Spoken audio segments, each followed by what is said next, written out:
আজকের ম্যাক্সিমাম ভিডিওটা বাবুর ভয়েসে, তো ঠিক করে হয়তো গুছিয়ে কথা বলতে পারিনি, তো তাই জন্য কেউ কিছু মনে করো না। ভিডিওটা ভালো লাগলে একটা লাইক করে দিও। বন্ধুরা, ওয়েলকাম ব্যাক টু মাই মিষ্টি মাছ চ্যানেল। আমি যেহেতু হোস্টেলে যাচ্ছি, সেই জন্য এইবারের ভিডিওটা আমি চালু করছি। দুপুর হয়ে গেছে, আমাদের খাবার অর্ডার হয়ে গেছে। ওই খাবারে আছে হচ্ছে খিচুড়ি, ডিম ভাজা আর আলু ভাজা। আজকে আমরা হোটেলে আসার পরেও প্রচণ্ড বৃষ্টি হচ্ছে, আর ও আজকে হস্টেল চলে যাবে, তো হয়তো আবার 2-3 মাস পরে বাড়ি যাবে, তো তখন আবার ভিডিওতে থাকবে, ভিডিওতে দেখা যাবে। তো তাই জন্য আজকে ভিডিওটা বাবুই স্টার্ট করেছে। আর যেহেতু খুব বৃষ্টি হচ্ছিল, হোটেলে আমরা যখন জিজ্ঞেস করলাম কি খাবার পাওয়া যেতে পারে, ওনারা বললো তুই খেতে শুরু করে দে। ওনারা বললো আজকে ওনাদের কোনো সেরকম স্টাফ আসেনি, খিচুড়ি পাওয়া যাবে। তো বৃষ্টির দিন খিচুড়ি খেতে তো সবার ভালোই লাগে, তো তাই জন্য আমরাও নিয়ে নিয়েছি হোটেল থেকে খিচুড়ি, ডিম ভাজা আর আলু ভাজা, এটাই খাবো। এই জন্যই খাচ্ছে, বাবুর খাওয়াও স্টার্ট হয়ে গেছে।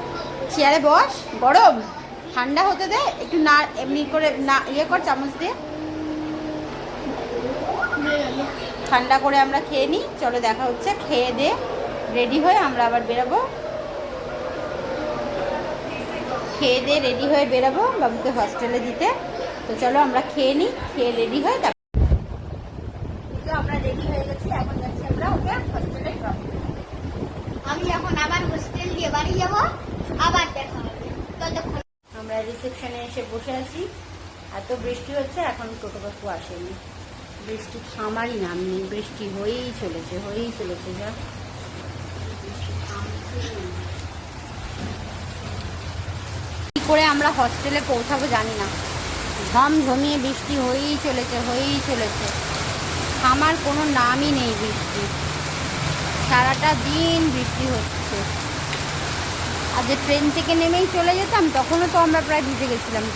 কালকে রাত্রির থেকে তো, কালকে সকাল থেকে কলকাতায় বৃষ্টি হচ্ছে, আর সারা রাত আমি ট্রেনে দেখছি বৃষ্টি হচ্ছে। ট্রেন থেকে নেমেছি ঝমঝমিয়ে বৃষ্টি, হোটেলে এসেছি ঝমঝমিয়ে বৃষ্টি, এখনও বৃষ্টি কমার নাম নেই। আমরা যে কী করে হোস্টেলে পৌঁছাবো।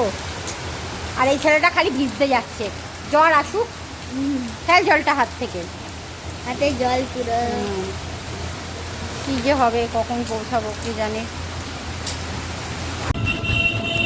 বৃষ্টি এট লাস্ট থেমেছে, আমরা হোস্টেলের দিকে গমন করেছি।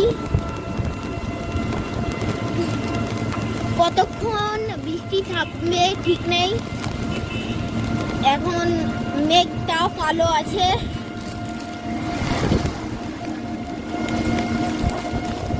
দেখে আমার মনে দুঃখ হচ্ছে, একটু বাড়ির জন্য দুঃখ হচ্ছে, মজাও হচ্ছে, ভালোও লাগছে যে আবার বন্ধুদের সাথে দেখা হবে। অলরেডি একটা বন্ধু চলে এসছে। আমি এখন যাচ্ছি, তো এরপরের ব্লগ দিয়ে মিষ্টিমা কন্টিনিউ করবে। আমি যদি পূজা ভ্যাকেশনে বাড়িতে যাই, তাহলে আপনারা ওই ব্লগগুলোয় আমাকে দেখতে পারবেন। আজকের মতন ব্লগটা শেষ করলাম। সবাই সাবধানে থাকবে, সুস্থ থাকবে, ভালো থাকবে। বলে পরের